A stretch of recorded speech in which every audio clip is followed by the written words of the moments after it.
আমি আরশরে বলতে চাই, আমি আসলে তোকে একদম ভাই ব্রাদার জোনে ফালাই দেই নাই। আমরা তো অনেক ভালো একটা বন্ডিং শেয়ার করতাম, একসাথে অনেক কাজ করতাম। সো যেটা হয়েছে যে অনেক ভালো সম্পর্কের মধ্যে খুঁটিনাটি ঝামেলা তো হয়, সো ওইটাই চলতেছে। ও আমার উপর একটু রেগে আছে। হ্যাঁ হ্যাঁ। সো আমি আমি বেসিক্যালি একটা ইন্টারভিউতে মানে আমাকে জিজ্ঞেস করা হয়েছে এরকম ভাবে যে আরশের সাথে কি কি অবস্থা। তো আমি বলছি যে আমরা তো খুব ভালো বন্ডিং শেয়ার করি, আমরা তো ঘুরি ফিরি সবসময় একসাথে ভাই ব্রাদারের মতো। তো ভাই ব্রাদার যে বলেছে এটা আসলে বেসিক্যালি ও কোট করছে, সেটা মেবি ওর ওর মেসেজ কাটছে কেন ভাই ব্রাদার বললাম বা এমন কিছু। অভিমান, রাইট রাইট রাইট। সো আমি আরশরে বলতে চাই, আমি আসলে তোকে একদম ভাই ব্রাদার জোনে ফালাই দেই নাই। আমি তোকে কিন্তু আমার তোর বার্থডে তো আমি উইশ করেছিলাম, তখন আমি ভাই ব্রাদার বলেছিলাম। সো তুমি আমার কাছে ওই রকম ভাই ব্রাদার যে তুমি আমার এভরিথিং। সো এটাতে মেজাজ খারাপ করার কিছু নাই। আর আরশের সাথে আমার আসলে এখন একটু ঝগড়াঝাটি চললো, সামনে আমরা কাজ করবো। একটাও একটু বেশি, ও একটু রেগে যায়। আরশ খান, তুমি খুব ভালো করতেছো, আমি দেখলাম খুব খুব ভালো কাজ করতেছো, ভালো ভালো স্ক্রিপ্ট, ভালো ভালো গল্প। So keep it up.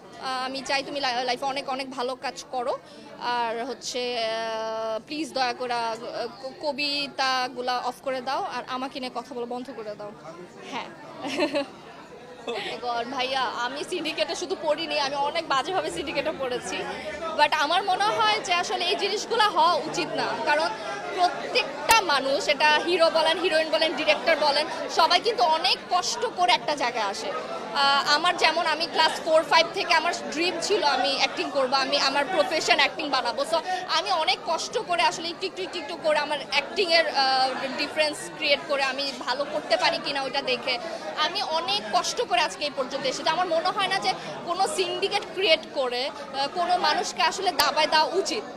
তোমার সাথে কারো ভালো সম্পর্ক থাকতেই পারে, বাট তোমার আসলে দেখা উচিত যে তুমি যে কাজটা করতেছো ওটার ক্যারেক্টার সাথে কে যাচ্ছে, কে ভালো করতে পারে, কোন ডিরেক্টর ভালো হতে পারে। তো আমার মনে হয় কাজটা তো অনেস্ট থাকা উচিত, সিন্ডিকেট বাদ দিয়ে এগুলো করা উচিত। তাহলে আমার মনে হয় যে আমরা আরো অনেক ভালো ভালো অভিনেত্রীকে দেখবো যে না অনেক অন্য জায়গায় চলে গেছে, শুধুমাত্র সিন্ডিকেটটা যদি সরে যায়। আমার অ্যাক্টিং ভালো হওয়ার পিছনে মোশাররফের অবদান আসলে বলে বোঝানো যাবে না, মানে উনি তো একটা লেজেন্ড।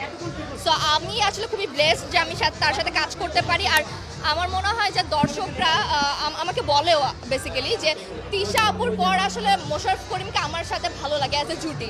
সেইটা আসলে আমার কাছে অনেক বড় একটা পাওয়া। মোশাররফ ভাই এক কথায় জিনিয়াস। উনি আমার অ্যাক্টিং ক্যারিয়ারে, মানে আমার অ্যাক্টিংকে এখন মোটামুটি মানুষ ভালোবাসে। উনি আমার সাথে অ্যাক্টিং করার সময় এভরিথিং ভাইয়া দেখে, আমার ডায়লগ কীভাবে আমি ডেলিভারি দিব, এভরিথিং। সো আমার অ্যাক্টিং ভালো হওয়ার পিছনে মোশাররফের অবদান হবে। হ্যাঁ, আমাদের অনেক একসাথে অনেকদিন কাজে দেখা যাচ্ছে না, বাট ইনশাল্লাহ আমরা সামনে কাজ করব। ঈদ তো আসতেছে, ইনশাল্লাহ করব। সংস্কার আসলে এই যে এটাই প্রথম কথা যে আসলে আমার মনে হয় যে অনেক অনেক জায়গায় যে সিন্ডিকেটগুলো আছে এগুলো আসলে বন্ধ হওয়া উচিত। বন্ধ হওয়ার পর আমার মনে হয় যে যদি আমি গল্পের দিক দিয়ে বলি বা অন্য কোনো দিক দিয়ে বলি, আমার মনে হয় এগুলো অনেকটা ডেভেলপ হয়েছে। একটা সময় আমরা দেখতাম যে শুধু হাজব্যান্ড ওয়াইফের নাটক হচ্ছে, ঝগড়াঝাটি হচ্ছে। তামিম হাসানের সরকারের ভালো দিক হচ্ছে ও প্রোডাকশন থেকে শুরু করে বড় প্রডিউসার পর্যন্ত কারোর সাথে যদি ওর মনে হয় যে ও জিনিসটা ভালো করেন এবং বিহেভিয়ারের কোনো ঝামেলা ছিল, তো সাথে সাথে সরি বলাটা ওর সবচেয়ে ভালো দিক।